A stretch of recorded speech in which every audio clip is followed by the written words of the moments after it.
하나님의 말씀은 출애굽기 20장 8절부터 11절까지의 말씀입니다. 안식일을 기억하여 거룩하게 지키라. 6 동안은 힘써 내 모든 일을 행할 것이나 7째 날은 내 하나님 여호와의 안식일인즉 너나 내 아들이나 내 딸이나 내 남종이나 내 여종이나 내 가축이나 내 문 안에 머문 객이라도 아무 일도 하지 말라. 이는 6 동안에 나 여호와가 하늘과 땅과 바다와 그 가운데 모든 것을 만들고 7째 날에 쉬었습니다. 그러므로 나 여호와가 안식일을 복되게 하여 그날을 거룩하게 하였느니라. 아멘. 아멘. 어떤 사람이 유명한 전도자인 빌리 그레엄 목사님께 이렇게 물었습니다. 안식일에 소가 구덩이에 빠지면 건져내야 할까요, 말까요? 아니면 교회를 가야 할까요? 그때 목사님께서는 물론 건져내야 되겠죠. 그러나 안식일마다 계속해서 빠지게 되면 제발 부탁인데 그 소를 팔아치우든지 잡아먹든지 하세요. 이렇게 대답을 했다고 합니다. 자, 성경은 안식일에 대해서 무엇을 어떻게 말씀하고 있을까? 주님의 날, 주의 날에 주님을 바라보는 것인데 모든 것이 주님의 것이라는 헌신의 고백과 거룩한 구별, 성별이 필요한 것입니다. 주님 율법을 완성하신 주님의 날, 주일이 됐습니다. 안식일이. 그런데 자본주의 사회에서는 무엇을 추구하고 있는가? 무한질주의 시대죠. 더 빨리 신속하게 경쟁이 가속화되고 있습니다. 무한성장, 중단 없는 생산, 쉼 없는 전진, 더 많은 것을 소유하고 더 크게 성공하기 위해서 뒤떨어지지 모른다고 하는 강박관념 속에서 중압감과 불안감, 초조함 속에서 사람들이 살아갑니다. 사람들은 말할 것도 없이 땅도 짐승도 쉴 수가 없죠. 가을과 겨울이 되면 양계장에는 밤새 불을 켜놓고 닭들은 밤낮을 모르고 알을 낳아야 합니다. 돼지도 소도 오리도 먹이를 주고 항생제를 주고 어두컴컴하게 만들고 작은 철장의 감옥 속에 빨리 커야 합니다. 자, 비닐하우스에는 밤새 전등불이 켜지죠. 빨리 성장하도록 야채들에게는 성장 촉진제를 주기도 합니다. 땅도 착취를 당하죠. 점점 척박해서 불모의 땅으로 변하고 있죠. 인간과 사회 공동체뿐만 아니라 자연 환경도 조직적으로 착취를 당하는 사회 현실이 됐습니다. 성경은 뭐라고 강조할까? 성경은 쉼이 필요하다, 그렇게 얘기를 하죠. 그래서 안식일 제도, 안식년 제도, 7일 7년, 그 다음에 희년 제도, 7 곱하기 7 그러면 49년입니다. 그래서 50년이 되는 때는 희년 때를 만들었습니다. 예수님께서 율법을 완성하시고는 주의 날, 주님의 날에 쉼을 강조했습니다. 이 같은 제도가 왜 필요했을까? 사회적인 불평등과 지구 생태 위기가 점점 심각해지는 우리 시대에 사회 현실을 극복하는데 중요한 통찰력을 제공해주고 있습니다. 에스겔서나 아모스서에서 강조하는 것은 여호와의 이름을 존귀하게 여기지 않을 때 망한다, 그렇게 말했습니다. 다시 말하면 안식일을 거룩하게 지키지 않을 때 망했다. 에스겔 20장 30절에 그렇게 얘기를 합니다. 바벨론 포로 70년도 강제로 지키기 위한 안식년이라고 풀이하고 있죠. 왜 바벨론 포로에 가서 그렇게 엄청난 고생을 70년 동안 했느냐? 그것은 하나님의 이름을 더럽혔기 때문이다. 그래서 안식일을 제대로 지키지 못했기 때문이다. 그렇게 얘기를 하죠. 그래서 이제 3가지 얘기를 하려고 합니다. 안식일의 계명, 이 제4계명. 안식일의 계명의 중요성을 알아라 하는 것입니다. 안식일이 왜 그렇게 중요한가? 오늘 성경 본문은 10계명 가운데 가장 길게 설명을 하고 있습니다. 10계명 가운데 짧게 내 부모를 공경하라, 살인하지 말라, 또 도적질하지 말라, 간음하지 말라. 이렇게 간단한데 안식일의 계명은 깁니다. 왜 길까요? 중요하니까 그러죠. 6가지 면에서 중요한데요. 그 하나가 뭘까? 하나님이 인간에 주신 최초의 선물입니다. 안식일은 최초의 선물이다. 6일 동안 천지를 창조하시고 7째 날에 쉬셨습니다. 6월절도 안식으로 시작이 되죠. 나팔절도 대속죄일도 모두 다 안식일로 시작을 합니다. 그러니까 인간에게 주어진 최초의 선물이 뭘까? 안식일의 계명입니다. 쉼이 필요하다는 거죠. 두 번째는 일주일의 하루를 구별하는 성별의 의미가 있습니다. 일주일에 하루를 드린다는 것은 일주일 전체를 하나님 앞에 바친다라고 하는 것입니다. 우리가 10분의 1을 하나님 앞에 드린다고 하는 것은 10분의 10 전체가 다 하나님이 주신 것이다. 그래서 하나님의 주권을 선포하는 거죠. 그래서 성별의 의미가 있다. 또 하나는 하나님과 교제를 나누는 것을 의미합니다. 6일 동안 우주를 창조하시고 나서 6일이 끝나기도 전에 하나님의 형상을 닮은 걸작품을 만드시고, 자, 인간의 제1일은 바로 첫 번 맞이하는 1일은 안식일이었습니다. 사람 창조하고 난 다음에 첫 번째는 안식일이었습니다. 쉬고 나서 하나님과 교제하고, 쉬고 나서 일하라. 창조사역의 축제입니다. 그러니까 안식일이라고 하는 것은, 또 거룩한 주일이라고 하는 것은 축제요 시작이다 하는 것입니다. 그 다음에 창조적인 의미에서 구속사적인 의미로 성화된 날입니다. 창조사역에서 인간이 다 타락을 하잖아요. 그래서 이 구속사, 예수 그리스도가 십자가에 못 박혀 돌아가서 부활했습니다. 그래서 구속사적 의미로 성화된 주일로 바꿔주는 것입니다. 그래서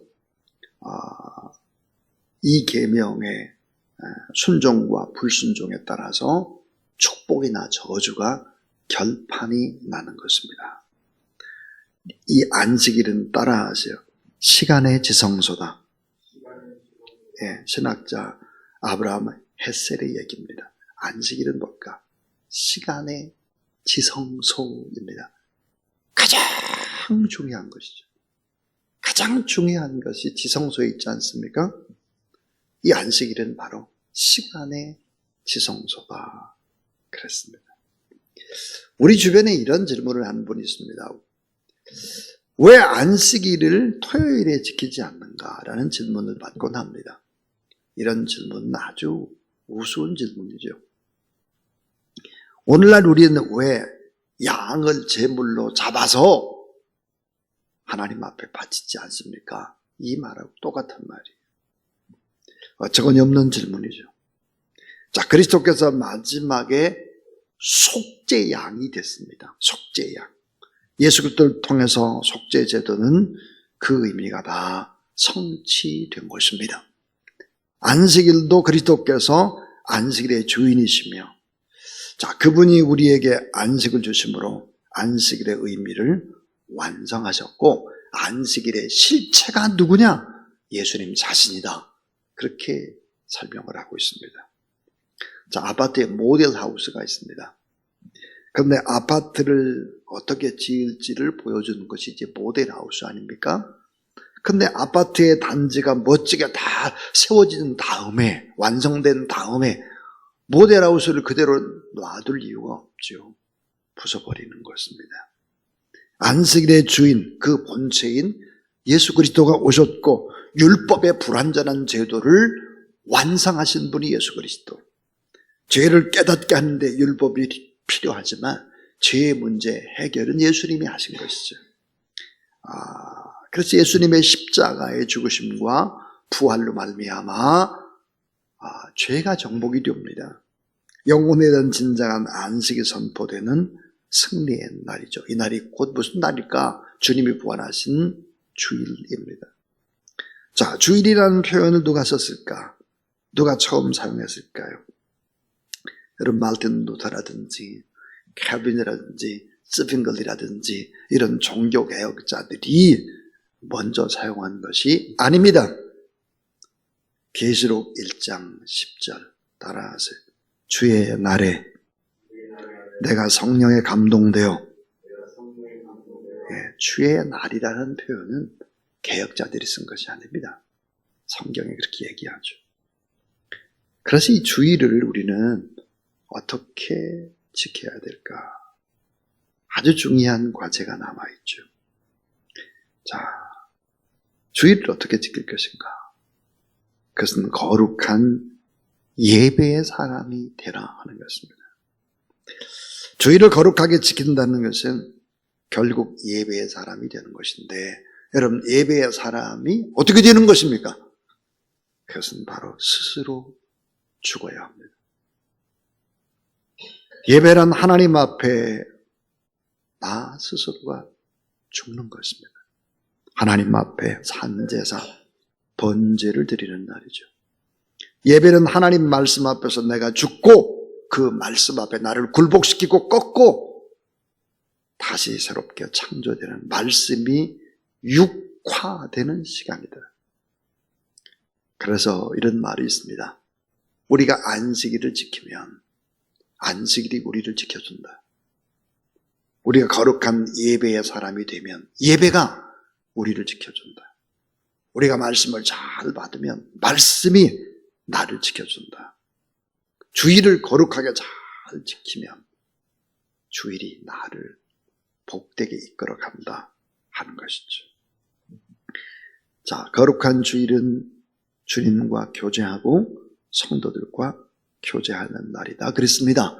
예수님이 부활하시고 제자들에게 첫 번째 주신 선물이 평강입니다. 평안. 그 다음에 또 하나 숨을 내쉬면서 성령을 받으라 했습니다. 그래서 결국은 우리가 서로서로의 지체의 힘을 확인하고 또 성령 안에서 서로 기도하고 축복하고 사랑과 선행을 격려하면서 교제하는 것입니다. 또 주일은 주님께 감사하고 감사의 예물로 구체적으로 감사를 표현하는 날입니다. 자, 부활이 죄에서 해방된 날, 죽음에서 승리한 날, 영생의 소망을 얻은 날, 어찌 감사하지 않을 수 있을까 하는 것입니다. 고린도후서 9장 15절, 말할 수 없는 그의 은사를 인하여 하나님께 감사하노라 그랬습니다. 또 주일은 연약한 이웃을 위해서 무엇을 할 수 있을까를 생각하는 날입니다. 주일은 단순한 노동의 중단이 아니고 육체의 힘이 아니고 위대한 창조의 힘을 저축하는 은혜의 안식이기 때문에 예수 그리스도 그분만이 안식의 참된 주인이죠. 다른 사람의 평안함을 비는 것입니다. 작고 연약한 그런 사람들과 사랑을 나누는 시간입니다. 늘 낮은 자리에서 관심을 품어야 하는 그런 시간이죠. 마지막 결론은 이것입니다. 주의를 잘 지키게 되면 어떤 일들이 벌어질까?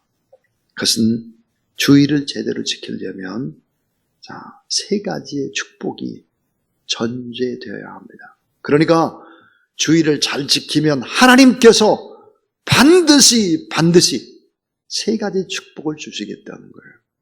전제되어 있습니다. 이것을 사람들이 까맣게 모르고 있죠.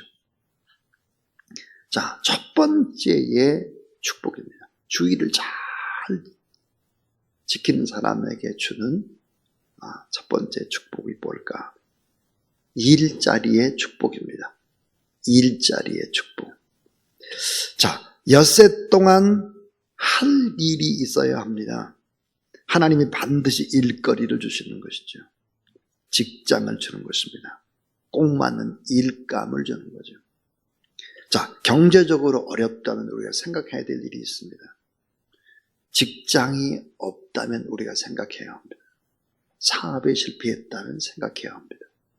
주의를 잘 지켰는가 하는 거죠. 주의를 안 지키니까 결국은 어때요? 엿새 동안 할 일이 없는 겁니다.